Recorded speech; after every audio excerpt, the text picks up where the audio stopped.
Pessoal, bem-vindos à competência 3. Nesta competência, vocês vão conhecer as ferramentas de planejamento da fase preparatória da licitação. Então, vamos lá. A fase preparatória da licitação, gente, está lá no artigo 17 da Lei 14.133, que fala o seguinte, que o processo de licitação deverá observar, as seguintes fases em sequência. Então, temos a fase preparatória, divulgação do edital de licitação, da apresentação de propostas e lances, quando for o caso, julgamento, habilitação, recurso e homologação, tá? Esse artigo 17, ele caracteriza o rito procedimental comum. Guardem isso. Esse rito procedimental comum, como vimos na competência 2, ele é próprio do pregão e concorrência, tá? Então, vamos falar hoje aqui da primeira etapa, desse processo licitatório, que é a fase preparatória.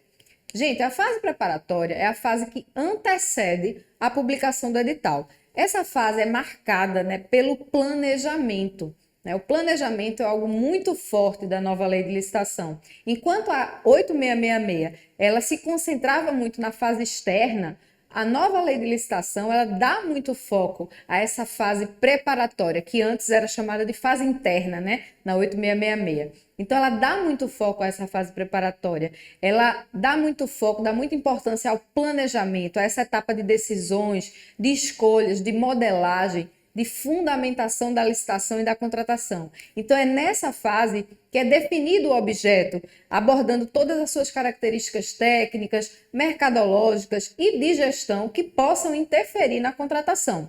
Então, gente, dando continuidade, a boa notícia é que nós já temos um decreto estadual sobre a fase preparatória da licitação, já atualizado com a nova lei de licitação e trazendo todas as novidades que vocês precisam saber quando vocês estiverem nesse momento de planejamento na fase preparatória da licitação. Então, algumas coisas mudaram, chegaram novos artefatos de planejamento, novas ferramentas, novos instrumentos que vocês precisam conhecer para colocar em prática no dia a dia de trabalho de vocês. Então, quem trabalha com licitação, eu considero esse decreto estadual 53.384 de 2022, eu considero que ele é de leitura obrigatória, porque ele retrata e traz para a gente todo o passo a passo de como nós devemos fazer, de como nós devemos atuar na fase preparatória da nossa licitação. Então, no artigo 2º, você já começa vendo, no artigo 2º desse decreto, vocês já começam vendo as etapas da fase preparatória. Abram aí a lei, vocês estão vendo aí também na tela de vocês, todas essas etapas da fase preparatória. Então, o que é que a gente percebe, Vários artefatos de planejamento, que visam gerar esses resultados mais eficientes, vários instrumentos de governança. Então, a gente vê aí a formalização da demanda, a elaboração do estudo técnico preliminar, quando for o caso, a elaboração do termo de referência, matriz de risco, mapa de risco.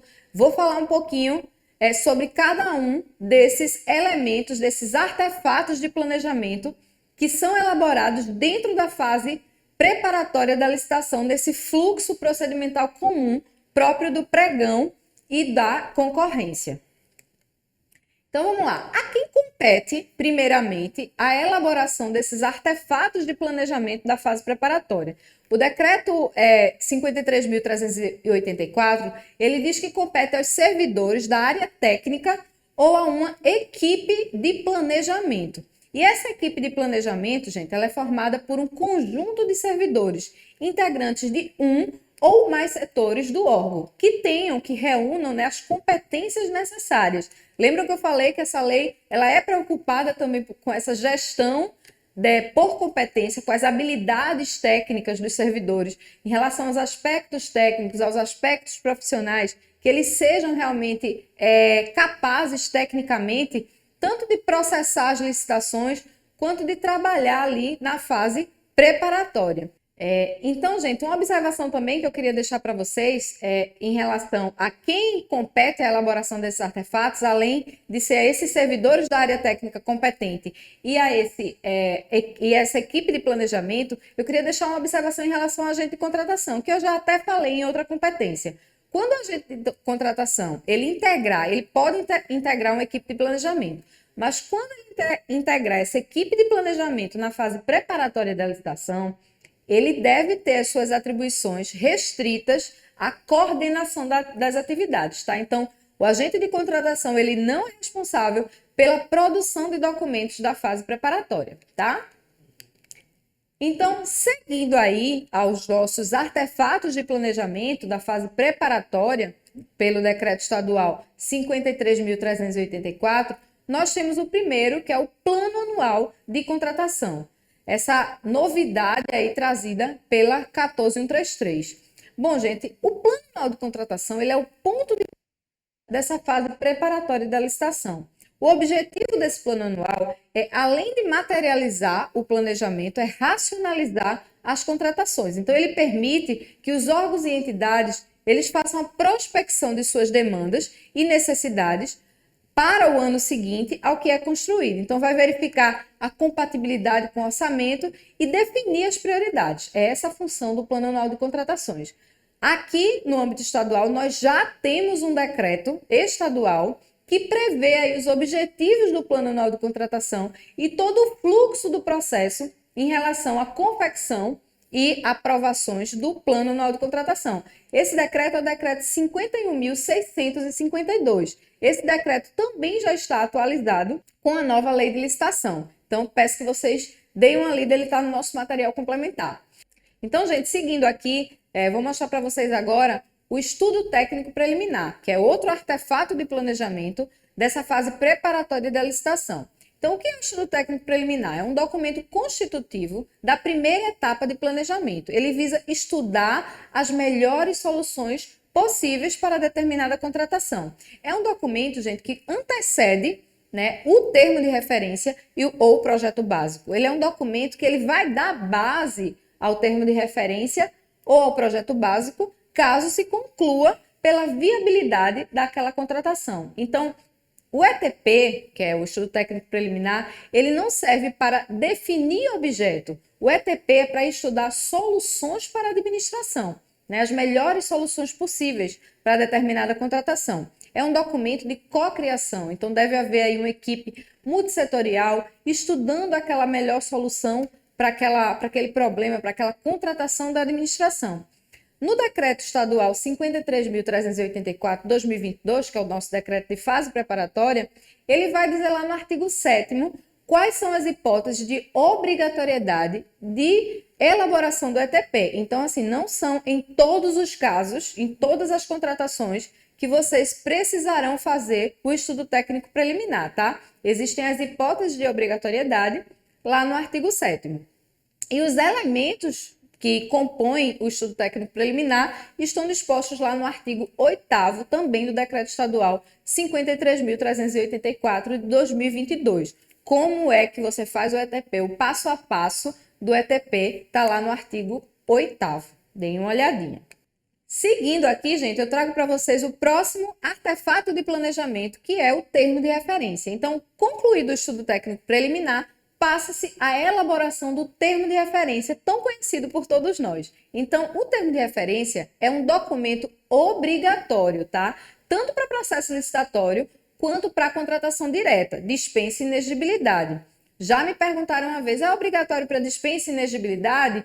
E é sim. Então, a função do termo de referência é tão importante que não faria sentido não ter termo de referência para contratações diretas, né? A função dele ele serve assim de guia para toda a contratação. Ele tem a finalidade de delimitar o objeto, de trazer ali todas as informações. Ele serve de fonte de guia para a contratação, porque ele traz ali todas as informações necessárias para a formulação do valor estimado da contratação, para a formulação das propostas de preço pelos licitantes. Então, é um documento que ele traz, a doutrina já falou dessa maneira e eu achei muito interessante, fala que ele traz assim os códigos genéticos da licitação. Então, ele serve ali, ele irradia seus efeitos para todo o ciclo da contratação, inclusive lá na execução contratual. Então, é um documento obrigatório para processo licitatório e para contratação direta por dispensa e inexigibilidade. Na nova lei de licitação, há algumas diferenças em relação à forma e elementos descritivos do termo de referência, que no nosso decreto estadual 53.384 de 2022, nós já identificaremos ali no artigo 17 esses elementos, esses novos elementos descritivos do termo de referência, tanto para licitação convencional, quanto para registro de preço, quanto para as contratações diretas. Então, dê uma olhadinha no artigo 17, que lá contém os novos elementos do termo de referência.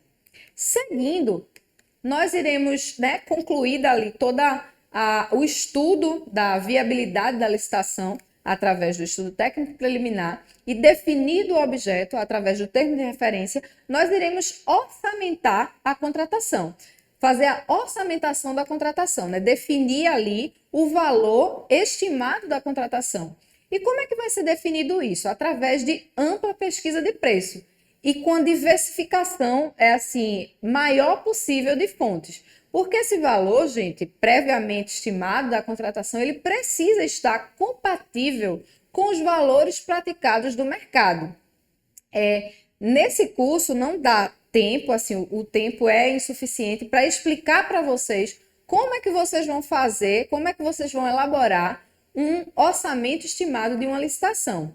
Mas aí eu peço que vocês observem as diretrizes constantes na portaria SAD, número 2679 de 2021 e a portaria SAD 303 de 2022. Essas portarias elas já estão atualizadas com a nova lei de licitação. Então, já traz todos os parâmetros novos compatíveis com a nova lei de licitação de como você vai fazer, como você vai elaborar o orçamento estimado da sua licitação.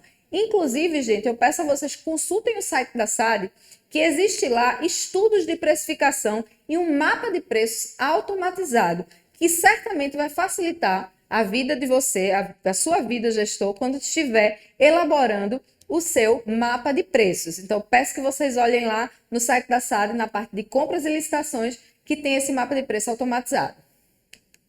Seguindo, concluída ali toda a parte da fase preparatória, concluídos todos os artefatos de planejamento da fase preparatória, segue-se para a elaboração do edital. Não houve muita mudança em relação ao edital, em comparação com a Lei 8666. O edital continua com função de trazer ali todas as regras relativas à convocação, julgamento, habilitação, recursos, penalidades. Então, não houve grandes mudanças grandes alterações em relação ao edital.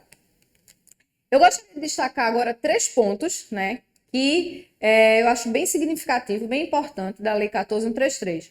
Uma delas é o gerenciamento de riscos. O gerenciamento de riscos é algo da moderna governança e veio aqui, a nova lei de licitação incorporou o gerenciamento de riscos como algo a ser feito na fase preparatória da licitação. E isso é muito bom. Esse gerenciamento de risco, gente, como eu falei, ele é um processo característico da moderna governança. E ele está estritamente ligado ao princípio da eficiência. E como é que vai ser materializado esse gerenciamento de riscos na licitação? Através de duas formas. Uma, o mapa de riscos. Esse mapa de riscos é um documento obrigatório que vai exatamente avaliar, quantificar e propor controles capazes de mitigar as possibilidades de ocorrência daqueles riscos. Então, é um documento que vai compor essa fase de planejamento também e ele vai se situar ali depois do ETP e antes do termo de referência ao projeto básico. Mas, atenção, a obrigatoriedade em relação à confecção desse mapa de risco só vai se dar a partir de 1º de abril de 2024 e em relação aos processos de contratação específicos priorizados no mapa anual de compra setorial. Então, essa observação tem lá no Decreto Estadual 53.384, tá? Outra forma de se materializar esse gerenciamento de riscos dos processos da administração pública é através da matriz de riscos, que, diferente do mapa de risco, é uma cláusula contratual, que vai definir de antemão os riscos entre as partes, para manter essa equação econômico-financeira da contratação. Então, o decreto estadual também 53.384, ele diz que deverá ser elaborada nas contratações de serviço, cujo valor estimado superar aí 10 milhões de reais. Então, nessas contratações que superem 10 milhões de reais, vai ser obrigatória essa cláusula de matriz de risco. Poderá ser elaborada também em outras que a administração entender que envolve em outra contratação, que a administração entender que envolve ali riscos relevantes, tá? Seguindo aqui, gente, outro ponto que eu gostaria de falar com vocês era sobre a audiência pública e consulta pública. A audiência pública e consulta pública, elas são instrumentos de participação social, que vão auxiliar no processo decisório da administração pública e têm o objetivo de promover esse diálogo com a sociedade, de buscar soluções que contenham ali interesse público relevante. Tanto a audiência quanto a consulta, elas são de realização discricionária, exceto nos casos de licitação ou conjuntos de licitação de grande vulto, que aí nessa situação a audiência pública ela é obrigatória. Então, qual a diferença entre audiência pública e consulta pública? A audiência pública é um evento específico que pode ser realizado de forma presencial ou eletrônica. Já a consulta pública é um procedimento normalmente documental, que vai ser usado ali para consultar a sociedade sobre um procedimento licitatório, sobre uma norma ou qualquer outro instrumento que se configure importante para os processos licitatórios e contratações. Bom, gente, para finalizar a aula de hoje, eu gostaria de trazer para vocês um último assunto, que é o controle prévio de legalidade da fase preparatória. Gente, o órgão de assessoramento jurídico, na nova lei de licitação, ele ganhou um destaque especial. Enquanto na 8666 o termo assessoria jurídica aparecia uma única vez, na nova lei de licitação ele aparece várias vezes e com funções distintas. Então, o órgão de assessoramento jurídico, além dessa atuação no apoio jurídico aos agentes públicos, ele também vai ter uma atuação importante no controle prévio de legalidade da fase preparatória. Então, a análise jurídica ela não deve limitar-se apenas ao edital. Ela deve ser realizada de forma mais ampla, contemplando, avaliando todos os atos praticados pelos agentes administrativos no curso da etapa preparatória. Então, deve haver a apreciação aí de todos os elementos indispensáveis à contratação. Então, encerrada aí a instrução do processo sobre os aspectos técnico e jurídico, a autoridade determinará a divulgação do edital de licitação. E aí inicia-se a fase externa, que é assunto da nossa próxima competência. Aguardo vocês. Tchau, tchau.